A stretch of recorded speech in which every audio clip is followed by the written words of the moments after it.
Hey, welcome back, everyone. I just wanted to post a quick video here of some of the synthetic ruby that I've created. These are really crude, like I've said in the past that I'm using a MAPP oxy torch to create these. I'm just doing that because I don't have my Verneuil furnace set up yet, and it will be running off of hydrogen and oxygen. I'll be creating the gases on demand, and that will be the clean flame that I need to actually produce ruby and sapphire that can actually grow. So for now, I'm pretty much not making any more tests at the moment because the ruby formulation it's got a pretty low tolerance. Yeah, sorry about pausing there for such a long time. I know I'm bad about that. Anyhow, this is just from a number of tests that I've created. One cool thing that I could show you is how it fluoresces under UV light. And of course, it's not going to pick it up on video very well at all. There is like a specific angle you can get cameras to capture it. Oh my god. Anyhow, this stuff glows a really bright pink. And you know, the ingredients that make it up don't glow under UV light. That's the aluminum oxide and chromium oxide mix there, so that's the feed material. This one is about 3% chromium oxide. It's actually been heated and repulverized. It wasn't heated till melting temperature, but yeah, if I really wish I could get these things to appear how they do in person. It's actually quite impressive just how deeply they glow. Anyhow, I actually got a piece of natural ruby in the mail. I believe it arrived 2 days ago. But it's really awesome because you can see the crystal lattice there, and that's why I bought it. It's actually been color enhanced, which I wanted something that was completely natural. I didn't care how ugly it was. I just wanted something that showed the crystal lattice because I'm able to see very similar structures in the crystals that I create under the microscope. And once I found out that the natural corundum actually forms these structures, that's what put me into, I guess, obsessed mode about creating the synthetic ruby. I mean, it was just like a game changer once I saw these triangular patterns that all, you know, went in the same direction in various places. It's really fascinating. Like I said, you can see it under the microscope quite well. I actually have those photos up on my Google Plus profile. Some of the more recent crystals I have not taken pictures yet under the microscope, but I will be. This is one of the newer ones. I've actually heated it up on both sides, and you can see a lot of the oxide is still in there. It's the white material, but it's quite dense. It's and it scratches the hell out of glass. So, but yeah, these are, you know, every bit as the same as natural ruby as far as chemical composition.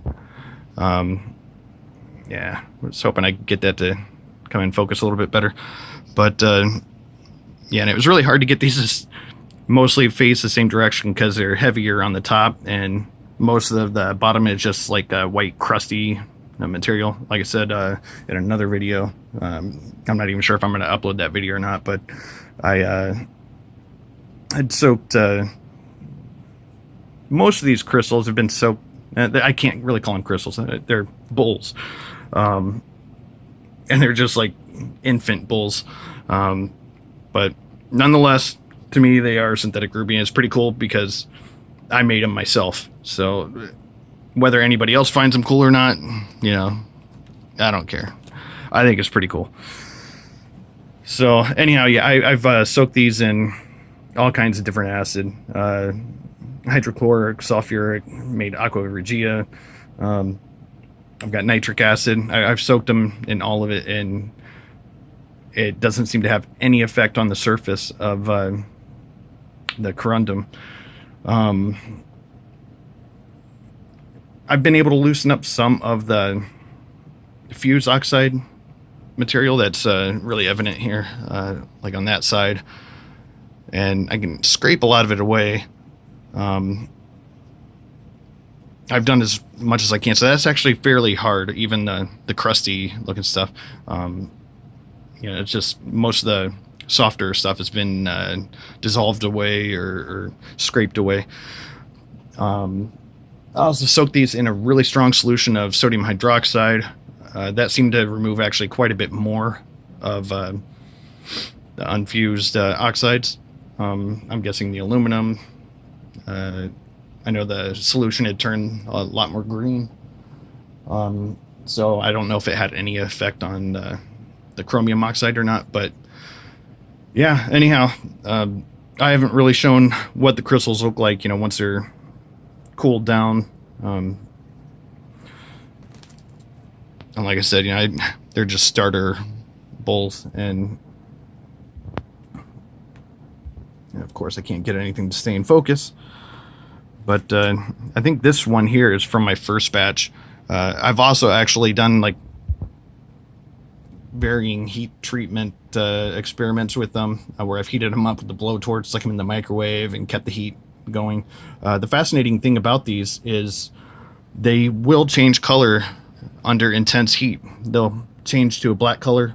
The UV light will actually not have any effect on them until they cool down, and I find that incredibly fascinating. I haven't done any additional research on that to see if, you know, natural ruby does the same thing. I'm not going to be doing that to the natural ruby I got, but yeah, I guess I could actually show that here.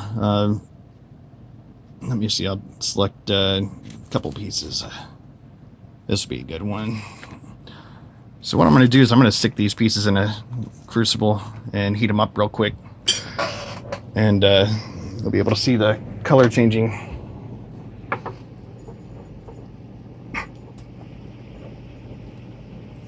So there we go. I'll take this over here again.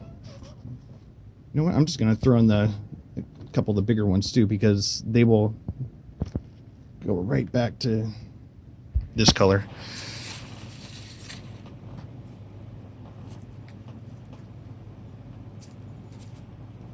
Let me see. I don't want to just heat those.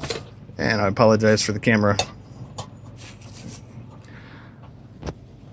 So let's see here. Now I'm just going to heat these up with the butane torch, because it'll get them plenty hot enough to change the color. Maybe I'll just focus on this big one or the one next to it. So anyhow, I find this really cool, because I mean, it'll change like black. I'll get it glowing red hot, and then the whole thing just like turns black.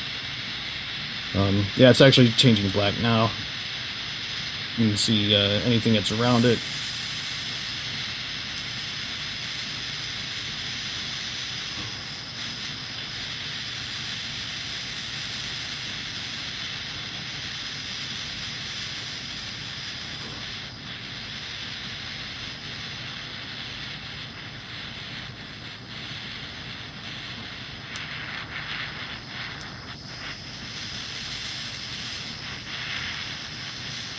Gonna get them as hot as I possibly can. Yeah, now after I like do this and let them cool down and put them right back under the microscope, the crystal structure doesn't seem to really change on the surface. Now I have seen that some of them actually will get more defined lattice structure, and can't get that to focus.